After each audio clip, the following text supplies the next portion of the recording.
Parashat Tisa discusses the Chet HaEgel, and it was a terrible chet that Am Yisrael did 40 days after receiving the Torah. HaKadosh Baruch Hu threatens to destroy them. Moshe Rabbeinu pleads and saves the people, and eventually they receive the second Luchot, the Luchot Shneim. There's a Gemara in Shabbos, a very famous Gemara that also was mentioned within the context of Purim, that one has to discuss when discussing the entire problem of Onesh regarding the Chet HaEgel. The Gemara in Shabbos Daf Teches says, Vayitzasu b'tachtit hahar. When it talks about Mamad Har Sinai, it says they were underneath the mountain, or at the bottom of the mountain. But it says tachtit hahar. Because of that wording, so the Gemara makes a drasha that kafalim har kegigis, that the mountain was above them like a barrel, and HaKadosh Baruch Hu said, either you receive the Torah or here you will die. And then the Gemara comments and says, Moda Rabbalot Raisa. What does Moda Rabbalot Raisa means? A Moda is when you force somebody into doing something that he doesn't want to do, and then one sends a shtar Moda, that even though I agreed to this contract, nevertheless, I don't agree with it. I was forced to agreeing, I don't really agree, and that nullifies the sale. So it says Moda Rabbalot Raisa. We have something, a shtar Moda that can nullify the entire commitment of Am Yisrael to the Torah. And then the Gemara says, even though at that point they were forced to receive the Torah and they were able to nullify the entire contract, nevertheless, Hadar Kiblua Bimei Achashverosh, they received the Torah again at the time of the Achashverosh. Dechsiv Kimu v'Kiblu HaYehudim Kimu Masha Kiblu Kvar. It brings a pasuk in Megillas Esther, Kimu v'Kiblu, that they received what they had originally received at Sinai. At this point, now is the time that they accepted it voluntarily. Okay, so that's the Gemara.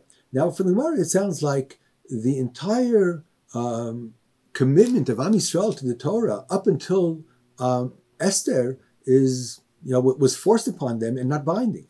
And Rashi, in fact, says in Shabbos, what does Moda Rabba Loraisa mean? She'im yazminem ladin, if they're brought to a court, why didn't you fulfill the Torah? Yesh lam tshuva, they have an answer. We were forced. It wasn't something that we accepted upon ourselves voluntarily.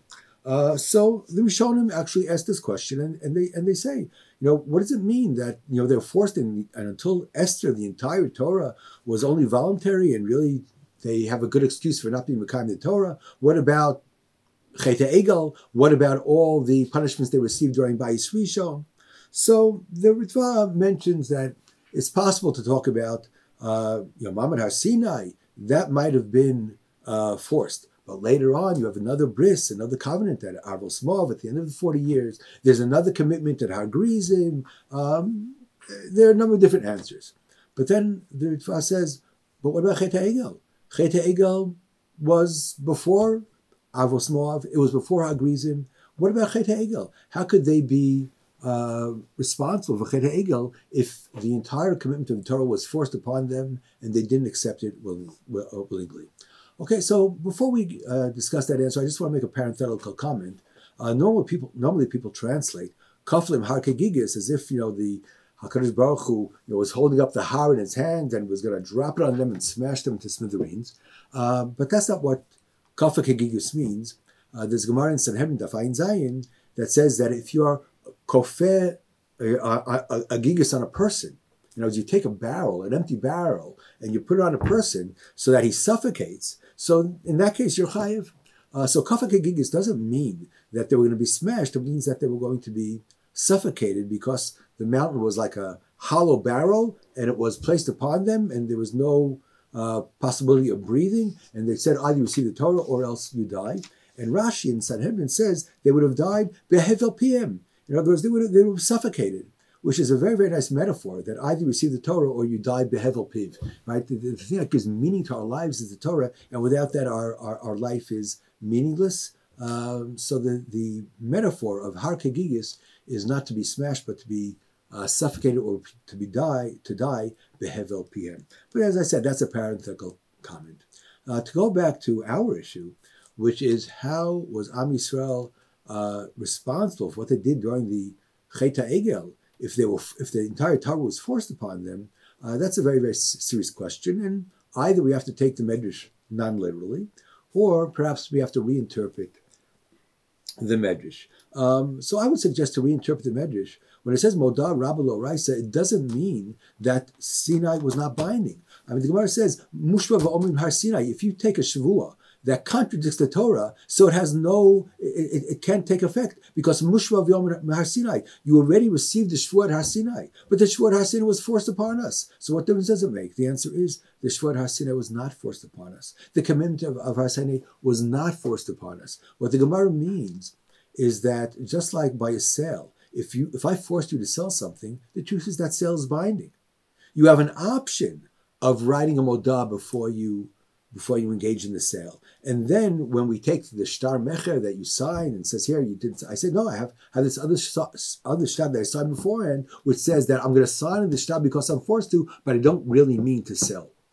Okay, so when the din is tlu v'zav and zvini zvini, if I force you to sell something, then that sale works. As a matter of fact, many times people are forced to sell things, even if they don't want to. They don't have enough food. They're forced to sell, a house that they received from their parents. They don't want to, but they're forced into such a situation. So the Gemara discusses the difference between ones nafshi, ones chavetz. That's not our point.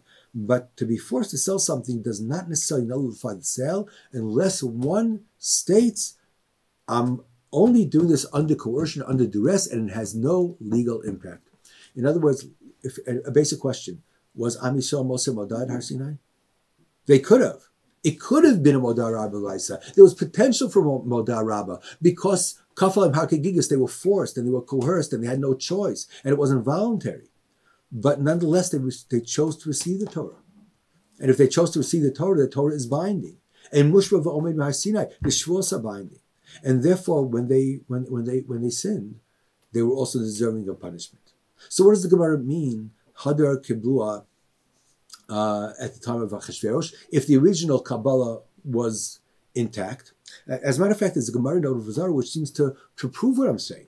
The Gemara in Od Vazar has a whole discussion between HaKadosh Baruch Hu and between the Umos HaOlam, Ba'achos HaYamim, that they're going to come and say, well, if you would have given us the Torah, then we would have kept it as well. So HaKadosh Baruch Hu says, I offered you the Torah, you refused to accept it. And then at one point the Gemara says, the Umos HaOlam say, well, had you forced the Torah upon us, Kagigis, we would have accepted it as well. So it means that a Torah that's forced upon you, Kagigis, is a valid acceptance of the Torah. And that's what the Gemara in Avodah Zarah seems to indicate. So when it says Kafa Kagigis, it doesn't mean that there was no commitment to the Torah. It means that the commitment was under duress. The commitment was coerced, but nevertheless it was a valid commitment. On the other hand, at Megillas Esther, there they committed themselves to the Torah without any duress at all. And in order to understand what the Medrash is referring to, so one has to understand that we're not talking about that literally HaKadosh Baruch Hu threatened their lives, but rather the difference between Har Sinai and between Esther is that Har Sinai was revelation. God was there. God was in front of them. They had no choice. There was no room to maneuver. They were in the presence of God. How could they say that they were in the presence of absolute truth? How could they refuse to receive the truth of Dvar Hashem, of the Torah, when HaKadosh Baruch Hu was there? How could they possibly refuse? It's not that they were threatened, but rather there was no choice. On the other hand, what's the whole point of Megillas Esther? The whole point of Megillas Esther is that there is no Yad Hashem that's explicit in the entire Megillah. HaKadosh Baruch Hu is not mentioned. The Shem Hashem doesn't appear in the Megillah. The entire events of the Megillah were events of Hester Panim. When it says Melech and not Melech HaChashverosh, so Chazal say it's referring to Malchus Shel Olam, but it's all hidden. It's all Esther Minayin Anochi Aster Panai Bayom Hahu. It was all Hester Panim. And nevertheless, despite that God did not reveal his hand so clearly, nevertheless, Am Yisrael Kimu V'Kiblu. Through that Hester Panim, Am Yisrael were Makabel the Torah again. In other words, yes, there's a Kabbalat HaTorah of Har Sinai, and it's a valid Kabbalat HaTorah. But it's a Kabbalat HaTorah that comes by the revelation of absolute infinite truth of HaKadosh Baruch Hu and of Dvar Hashem, which doesn't leave any wiggle room, any room for maneuver. Legally is binding. But there's also another Kabbalah. There's a Kabbalah that happens not when man is confronted by the infinite, but when man exists within the world of man. A Kabbalah that's totally voluntary, that there's no outside coercion, there's no duress at all.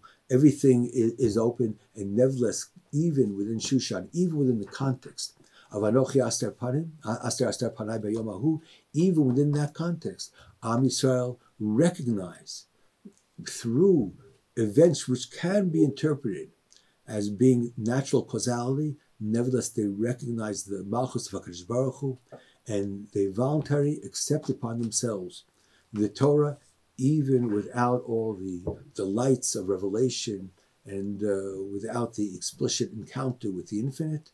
Nevertheless, Am Yisrael, in Galus, in Shushan, Kinu v'Kiblu, accepted the Torah that was given to them at Sinai, re-accepted it again within the human context, within the context of history, within the context of historical causality. Nevertheless, they recognize the Yad Hashem that redeemed them then and should redeem them now as well.